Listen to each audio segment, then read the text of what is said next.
Le coq chante, le jour paraît, tous s'éveillent dans les villages pour que les bons couscous soient prêts. Fameux debout et du courage, pilon pam pam, pilon pam pam, pilon pam pam, pilon pam pam et pilon gaiement.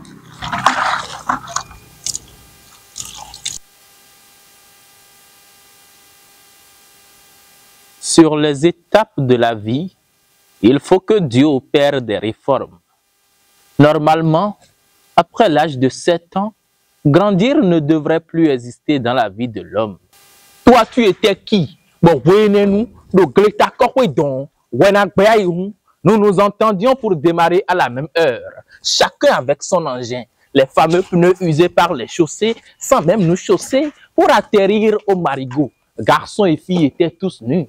On pouvait contempler Banjo à longueur de journée sans être coupé, ce fameux cadeau entre les jambes féminines. On courait de quartier en quartier sans jamais être fatigué. Asiba, Waminu Hobuntu, comment là, Waminu Dagba, Asiba, Waminu Hobuntu, comment là, Waminu Dagba, Asiba, Waminu Hobuntu, comment là, Waminu Dagba, Adubakwe, Janto. Les plus futés jouaient au ludo.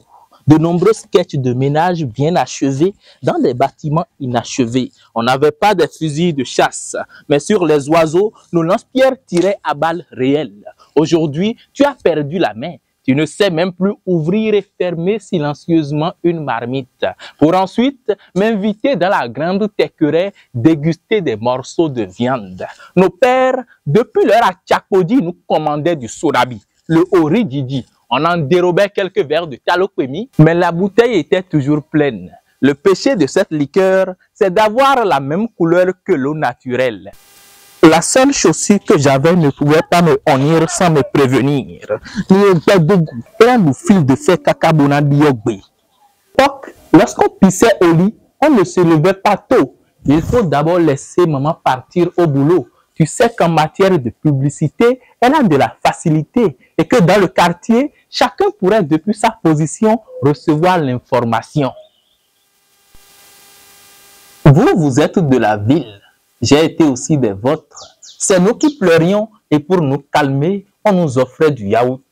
Autrefois, nos pères nous interdisaient de sortir nous promener le jour de Noël. On avait le sentiment de rater quelque chose de sensationnel. Et pour calmer nos petites colères de bambins, on nous distribuait les fameux biscuits cabins. Mon père voulait que je sois plus mathématicien que Pythagore. Et ma mère souhaitait que je sois le successeur de Hugo Victor. Moi, ma bête noire, c'était de me laver tous les matins avant de percevoir le petit déjeuner. Je n'ai jamais compris le rapport. Les leçons, c'est dans la tête, pas sur le corps. Nos passe-temps, c'était la lecture, les calculs, les papiers, journal télévisé, documentaire ou bande dessinée, le Clarita, Frigiolito ou la fille du jardinier. Maman était bien gentille. C'est juste le football qu'elle déteste. Elle ne te dira rien si tu t'entêtes. Là-bas, tu as têté le ballon, n'est-ce pas? Le karma existe. Tu seras aussi têté à la maison. C'est vrai que toutes les enfances n'étaient pas plaisantes. Mais quoi qu'on dise, il ne fallait pas grandir. C'est la plus grosse arnaque de la vie.